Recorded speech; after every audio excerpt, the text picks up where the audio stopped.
Tom Ballard.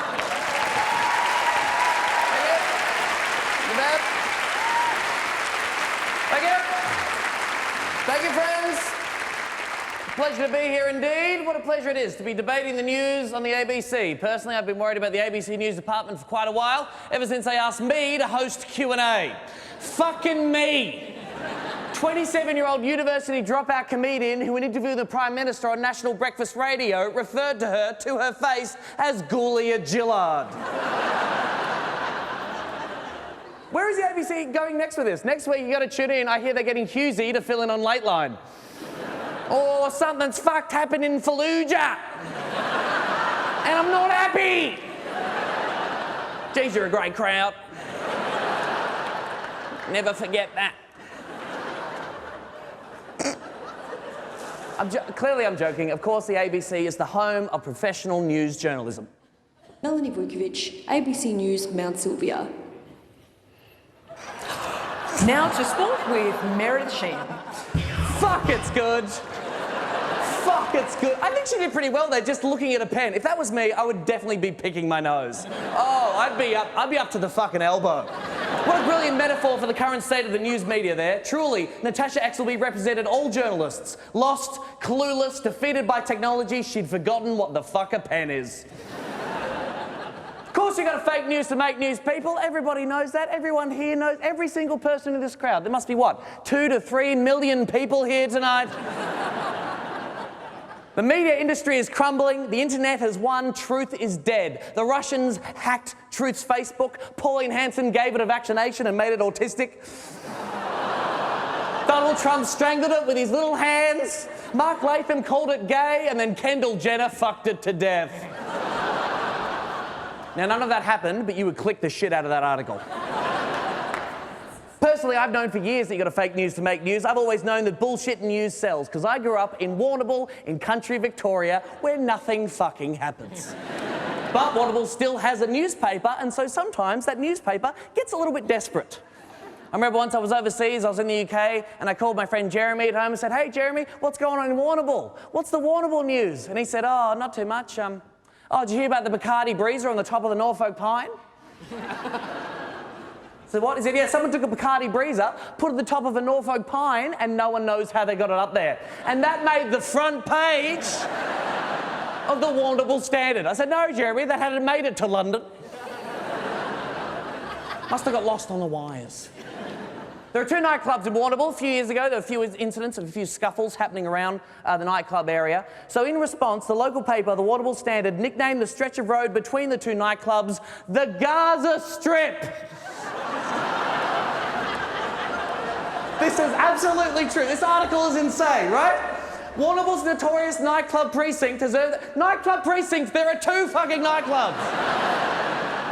Like the small piece of Middle East land that borders the Mediterranean Sea, the Gaza Strip is... Yeah, the likeness is uncanny, ladies and gentlemen.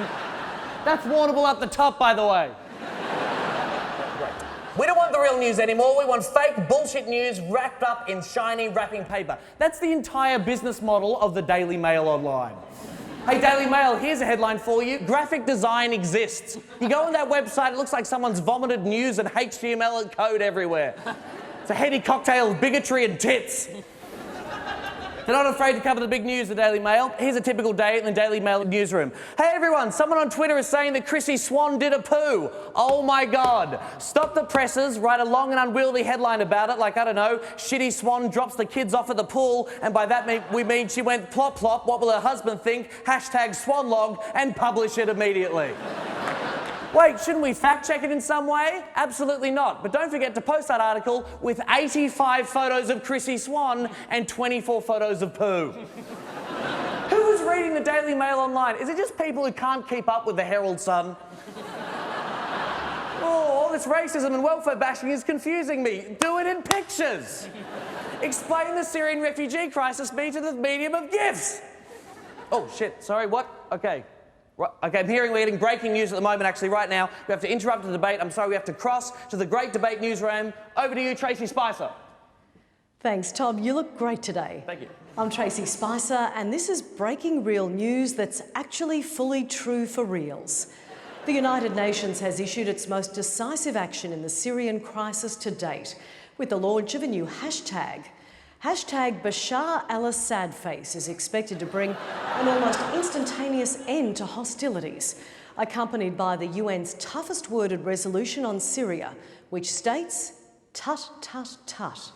I'm Tracy Spicer, and I'm a goddamn legend. Tracy Spicer, ladies and gentlemen. Tracy goddamn Spicer. Pretty impressive, guys. I'm not prepared to call Tracy Spicer a liar. Are you, Sammy J? If that is your real name, which is not, you are fake news. Ha ha. Sammy J, or as I call him, me with a terminal illness.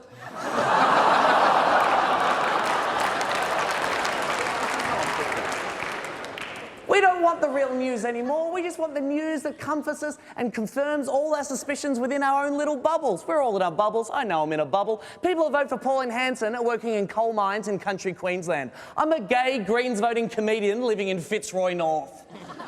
Not a lot of crossover there, guys. Sometimes I go to Queensland to do my comedy shows, but the Hanson voters don't come to my shows, for I am not a crusty demon. I know I'm in the bubble, and how good's... Are you guys in the bubble too? Fuck yeah, you are, ABC audience. How good's the bubble? Fuck, I love the bubble. Everyone's like, oh, we need to get out of the bubble. No, I love it in the bubble. All my favourite things are in the bubble. Smashed avocado, lattes, the bi-curious hipsters. Fuck, I love the bubble. In the bubble, I get to use my iPhone to tweet about the evils of capitalism. Get to use my MacBook to write about privilege. Get to use $70 of my disposable income on tickets to plays about the struggles of the working class. Fuck, I love the bubble. Don't make me leave the bubble, mama. The only news that pierces the bubble is the good stuff, the fake stuff, the stuff that makes us feel safe in the bubble. That's why I love reading The Guardian. I don't give a shit if they're true or not. Guardian headlines are so comforting. Teaching soy yoga to Syrian refugees helped me come out as transgender. Oh. That sounds lovely. Is your white guilt being recycled? I don't know if it is. How to help the homeless without having to talk to them. Oh.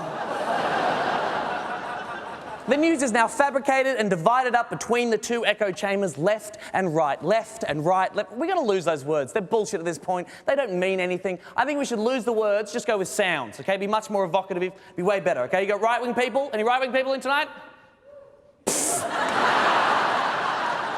Yes, because this show is happening inside the bubble. Now, your right-wing people, that's small government, strong borders, traditional values, free market economy.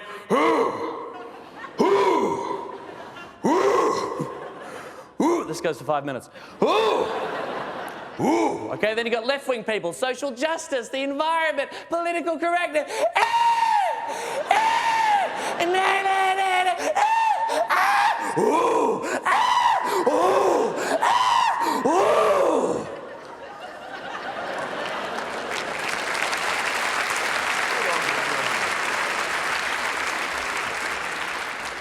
And that is my impression of Q&A. Join the conversation, people. You got to fake news to make the news, because fake news is the news, people. The top 50 fake news stories on Facebook in 2016 generated a total of 21.5 million reactions. Facebook is now the biggest platform for news in the world. I get all my news from Facebook. That's how I learn about the mafia wars. That's how I keep up to date on the Candy Crush saga. That's where I first read the story about how Kirsty is a fucking bitch. Seriously. The US Senate Intelligence Committee suggested that Russia paid up to 1,000 people to create and disseminate fake news stories about Hillary Clinton during the election. And the craziest fake news story has to be Pizzagate, okay? This was an insane conspiracy theory that Hillary Clinton and her foundation were involved in running a child sex trafficking operation out of a pizzeria, which is disgusting, particularly from a food handling point of view. I mean, are the kids wearing gloves or what's going on, you know? I'll just have a pizza, hold the child prostitute. Thanks very much. I don't want any Margaret in my margarita, okay? They're not real, you fucking idiots! Oh, those poor imaginary children. Pizzagate was an entirely baseless, completely made-up story, but it went viral and ended up being believed by 46% of Trump voters, which is insane. But the most insane thing is that Pizzagate was also believed by 17% of Clinton voters, which means that these people believed that Hillary Clinton operated a child sex ring out of a peach shop and voted for her anyway. Call me crazy. When it comes to voting for a political candidate, operating a child sex ring, that's what I would call a fucking deal breaker. If I believed my political candidate of choice was operating a child sex ring, I wouldn't be like, but what's her position on negative gearing? Sure, she's selling children with a side of garlic bread, but she was also endorsed by Beyonce. What up? Oh, what's that? We have some more breaking news, ladies and gentlemen. Over to you, Tracy. Breaking news now, and Minister for Foreign Affairs Julie Bishop has ended years of speculation by confirming that she is, in fact, a high-ranking official agent working for the advancement of the worldwide syndicate of lizard people. The lizard people have released a statement in response to the news saying, hiss, hiss. I'm Tracy Spicer, worship me. Tracy Spicer, people. That's the news. Tonight, my friends, my teammates and I will prove to you beyond a shadow of a doubt that in 2017 you got to fake news to make news. Reject the truth, embrace the fake, make the news, and in this terrifying post-truth shitstorm of a world, grab the nearest available pussy and hang on for dear life. Thank you very much.